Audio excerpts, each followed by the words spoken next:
अफीम गांजे से भी खतरनाक कोई नशा है तो वो है मोमोज का नशा, जिसकी चपेट में हम सब आ चुके हैं, जो कि खाने में तो बहुत स्वादिष्ट लगते हैं, मगर शायद ही कोई बनता देख दोबारा खा पाएगा। तो चलिए आपको दिखाते हैं हर गली नुक्कड़ पे मिलने वाले मोमोज आखिरकार बनाए कैसे जाते हैं। तो इन्हें बनाने के लिए सबसे पहले सुबह 6 बजे यहाँ पे ढेर सारी सब्जियां आ चुकी हैं, जिन्हें एक एक कर रिक्शा में से निकाल के काटने का जो कार्यक्रम है शुरू करा जाएगा। तो सबसे पहले यहाँ पे आगे पत्ता गोभी, एक एक करके सारी पत्ता गोभियों को लिया जाएगा और बिल्कुल बारीक बारीक काट के तैयार कर लिया जाएगा। आपको बता दूं सबसे ज्यादा मोमोज में कोई सब्जी इस्तेमाल करी जाती है तो वो होती है पत्ता गोभी। अब यहाँ पे पतीला भर के पत्ता गोभी आ चुके हैं, इसका पानी निकालने के लिए सबसे पहले 2 चमटों की सहायता से इन्हें बहुत ज्यादा कूटा जाएगा ताकि इसका जितना भी पानी है वो ऊपर आ सके। जैसे ही पानी ऊपर आ जाएगा जाली की सहायता से इसका पानी निकाला जाएगा, जिसके लिए सबसे पहले पत्ता गोभी को इस बड़ी सी जाली के अंदर भरा जा रहा है और उसके बाद इन्हें टाक दिया जाएगा ताकि जितना भी पानी है वो नीचे की ओर से बह के अलग हो जाए। मैं आपको बता दूं यहाँ पे पत्ता गोभी को भी धो लिया जाता है, मगर जाली को धोने से क्या ही फायदा होगा ये मेरे को समझ नहीं आया। अच्छे तरीके से दोनों हाथों की सहायता से घुमा घुमा के सारे पानी को पत्ता गोभी में से निकाल दिया जाएगा और यहाँ पे हमारी पत्ता गोभी हो चुकी है तैयार है। बारी आती है बाकी सब्जियों की, तो यहाँ पे दूसरी सब्जी ली गई है गाजर, जिसको कद्दूकस की सहायता से बिल्कुल बारीक बारीक कस के तैयार कर लिया जाएगा। तो अब यहाँ पे हमारी दोनों सब्जियां बिल्कुल तैयार हो चुकी है, तो एक एक करके दोनों सब्जियों को इकट्ठा कर लिया जाएगा एक बड़े से बर्तन के अंदर और इसमें डाला जाएगा अदरक लहसन का पेस्ट। उसके बाद बारी आ गई अजीनोमोटो की और साथ ही साथ इसमें जाएगा ढेर सारा गोले का बुरादा और उसके बाद बारी आ चुकी है डालडा की, जिससे हमारे मोमोज की जान कहा जाता है। मैं आपको बता दूं यही डालडा डलता है, चाहे किसी भी प्रकार के मोमोज खाओ, पनीर खाओ, चिकन खाओ या सब्जियों वाले खाओ, हर मोमोज में ढेर सारा डालडा मिलाया जाता है, तभी तो भाई वो इतने ज्यादा खाने में स्वादिष्ट लगते हैं।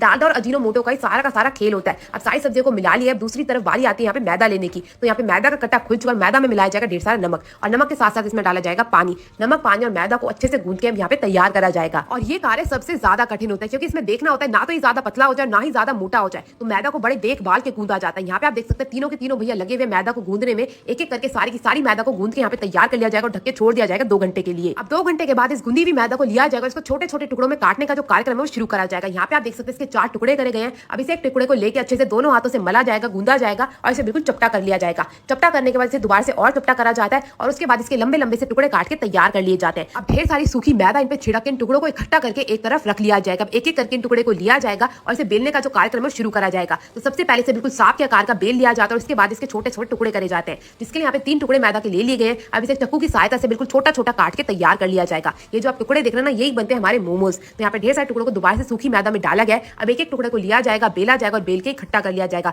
इसी प्रकार से सारे मैदा के टुकड़ों को बेल के इकट्ठा कर लिया जाता है। अब बारी आती है मोमोज को भरने की, जिसके लिए एक मैदा के टुकड़े को लिया जाएगा, इसमें सब्जियां भरी जाएंगी, इसे बिल्कुल आकार देके यहाँ पे बंद करके इकट्ठा कर लिया जाएगा। फिर भाप पे पकाने के लिए सबसे पहले इस बर्तन में लगाया जाएगा ढेर सारा डालडा और उसके बाद एक एक करके मोमोज से इस बर्तन को भर दिया जाएगा। यहाँ पे आप देख सकते हैं एक एक करके सारे के सारे मोमोज से इस बर्तन को भर दिया गया। अब बारी आती है उबले हुए पानी के ऊपर इसे रख के पकाने की। तो मैं आपको बता दूं करीबन 5 मिनट तक यहाँ पे मोमोज को आधा पका लिया जाता है और उसके बाद यहाँ पे हमारे मोमोज हो जाते हैं बनके तैयार। और उसके बाद जिसके जैसे ऑर्डर आते रहते हैं वैसे वैसे यहाँ पे मोमोज बना के लोगों को खिलाए जाते हैं। तो यहाँ पे भैया तैयार कर रहे हैं इनके स्पेशल फ्राइड मोमोज। तो मोमोज को अच्छे से तेल में तलने के बाद यहाँ पे चटनी और मेयोनीज के साथ आप लोगों को परोस दिया जाता है। तो आपका जो भी दोस्त रोजाना मोमोज खाना पसंद करता है उसके साथ ये वीडियो जरूर से शेयर करिए।